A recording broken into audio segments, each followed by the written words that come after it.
mess around.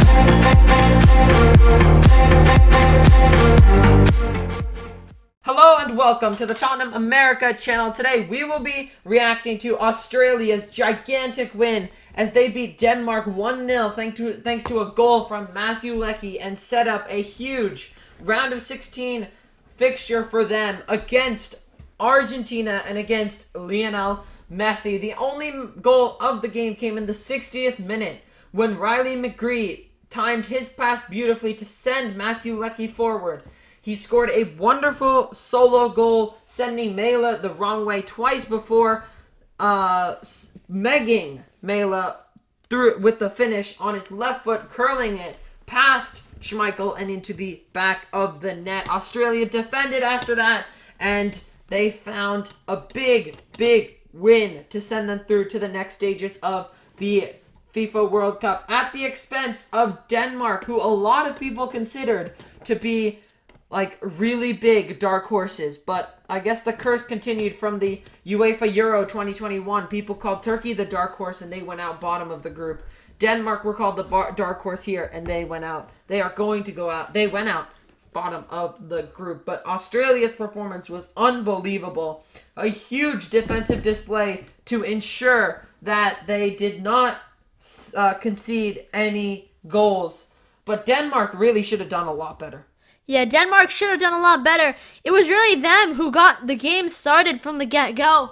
It was Denmark piling all the pressure on top of Australia in the opening 30 minutes.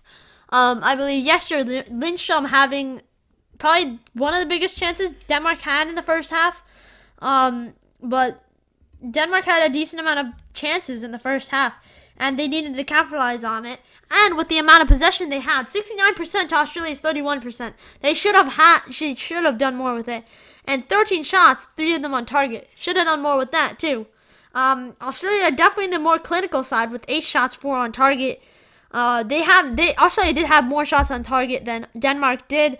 Denmark did have a higher expected goals with a 0.6 expected goals, while Australia had a 0.59 expected goals. Denmark are missing a good forward line.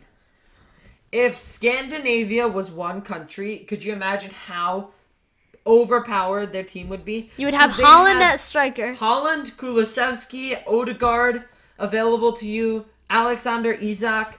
You'd have Højbjerg in midfield, Odegaard, as we said before, and then some good defenders who are on You'd have Christian Eriksen too. Yeah, so Denmark's biggest problem is they don't have a good attack, and that really cost them today because they were creating the chances. They just had no finishing ability today and really no good shots.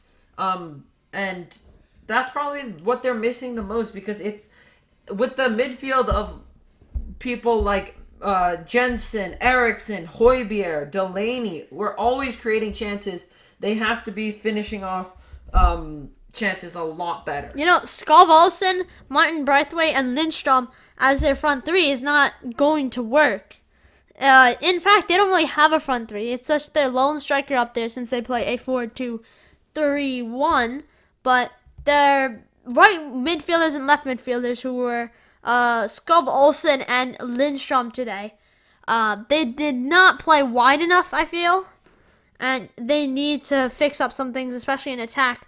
Of course, I think their quality mainly comes in Damsgaard and Dolberg. Those are their main players, and also Jurari Poulsen, who was on the bench today.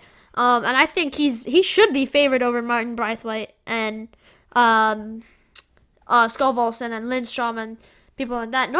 Typically, Denmark would play a front three, and they would have almost 3 strikers. They would have like Braithwaite on like the right side. They'd have Dolberg down the middle and Poulsen on the left side. I feel like playing with 3 strikers, an attack in a front three worked better than this. Yeah. As for Australia, again, big win. They're going to be going through to the next rounds in a huge way, and they're going to be playing Argentina, which is a huge matchup for them. So this is how the table looks for Group D after today's match day. France go through. The champions' curse is broken as they go through top of the group, 6 points, 3 goal differential. Australia tied with them on points, but have a -1 goal differential. Tunisia, despite a pretty top performance in the World Cup. They will be in third and are eliminated from the World Cup. And Denmark, in a shock 4th place finish, crash out of the World Cup without a win. But that is it for our reactions from Australia versus Denmark. If you enjoyed, make sure you smash the subscribe button. Hit the like button if you want to see more World Cup content from us. And until next time. Come on, you Spurs!